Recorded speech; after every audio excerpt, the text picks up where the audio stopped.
If you won the Emmy, what's the first thing you would do with it? Some can speak from experience. I looked at it, and then I put it on a bureau in my guest room. Well, I don't know. What do you mean what I do with it? Not with it. What's the first thing you would do after winning the Emmy? Oh, I drank. I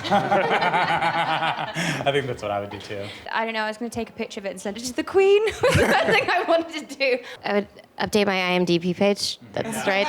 At the ceremony. I would Backstage. get right on Instagram, and I would make put a cool filter on it and make a very cool picture. I would heed Martha's advice and immediately order a bureau. Some of you have been with these characters for a while, and some of you are new to them, but what did you connect most with your character when you first started, and what was the most foreign part to you? Like, this will be particularly interesting for you, Mindy, but what was the easiest part to play and what was hardest to latch onto with your character? Well, I liked that she smoked. That came really naturally to me. I have many, many years of experience with that, unfortunately. And I liked that she was, intelligent but not smart. I feel like I could relate to that. And I liked that she was funny without meaning to be. Really, I wake up and I don't put anything onto Mitch. He's basically me. He's a more serious version of myself. So when I hear stereotypical, I kind of take it personally. Sometimes it's just hard when you're the straight man to find an interesting way to play the straight man. I think that's probably the biggest challenge for both me and Julie Bowen and Ed O'Neill, who are kind of the straight men of our relationships. They would not see me for Mitch until I went in and read Cameron as if were auditioning for Mitch. I've had some great times playing a lot of stalkers, and I usually get the psycho characters and the crazy girlfriends and the quirky neighbor, and so it was kind of great to be playing someone who was more normal in the new normal. And the challenging part is that I think people think that I'm the character.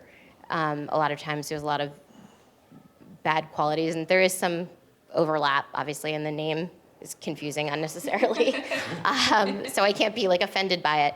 But I think one of the biggest challenges with my job in particular is really deciding to focus on the character and giving my character, I'm getting to do so much more acting than I ever did on The Office. So I have to become a better actor and really hone in on that and ignore the other parts of my job. That's probably the most challenging part. The only difficult part, I think, is the diet. I want to unleash on some carbohydrates in a way that would be terrifying to everyone in the room. But they keep making me take my shirt off and referencing the fact that I have somewhat of a desirable physique, and I keep having to do sit-ups, and I just want to eat. I remember when I was starting out, I had a recurring part on Boy Meets World, and I didn't know how to integrate myself in.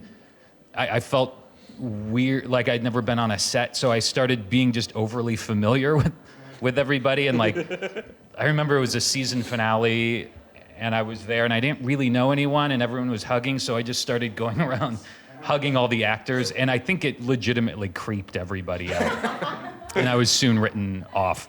It's a bit different than doing a dramatic role or even a dramatic series in the sense that you have some more freedom to kind of go outside of normal narrative, constraints.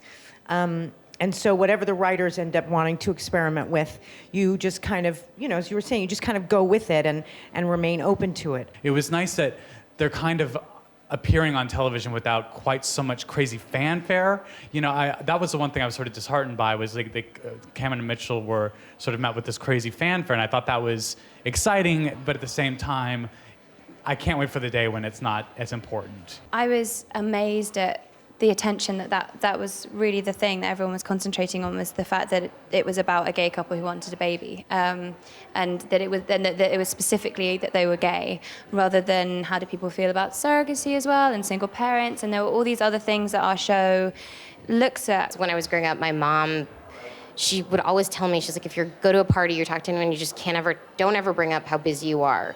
Because no matter who you are, no one's gonna be like, well, my life's a dream. Party Down was very kind of by the seat of our pants. I mean, we shot those episodes in 4 days, and the budget was very, very. I mean, when I got the Parks and Rec job, I couldn't believe like the craft service table.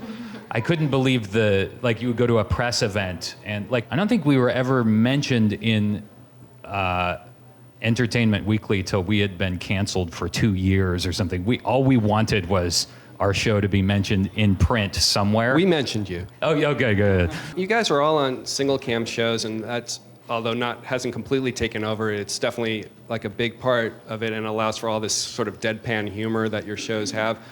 I mean, what do you think about that in terms of like, do you like it that you don't have to do the setup joke, wait for a laugh thing? Would you be able to adapt to that? What's your feeling about the different types of half-hour comedies on? It was a huge adjustment to like be doing a single camera show with 4 walls around me and like no laughs. And I'm just kind of looking for even the cameraman to crack a smile to know that was at least a little bit funny. But I think people really respond, audiences really like stuff that they feel is real and that they can relate to.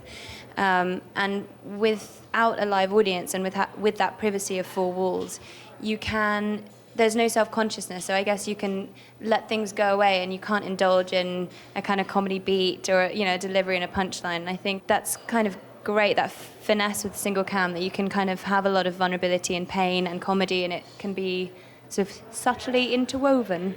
And I love multicam shows. Yeah. Like, they're so fun, and there's a connection you feel when you hear the laughter, a coziness that someone's performing a show for you that feels very personal. Sometimes I feel like it's not working until I hear the cameraman stifling a laugh or the crew like trying not to laugh. Like, you want an audience that's, like you said, the de facto audience. You want a reaction there. So I would imagine that multicam would be incredibly satisfying in that way. I think with multicams, it's true. Like, Modern Family hit right out of the gate, and I think that's a possibility with a single cam. I don't think it's really a possibility with the multi. Every multi that you've seen be successful, it's taken a minute.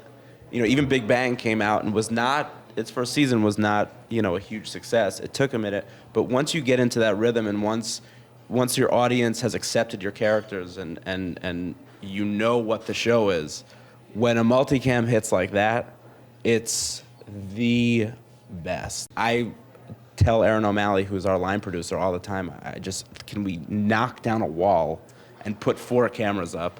Because at this point, it's like, we know who the characters are. Let's just do a multicam.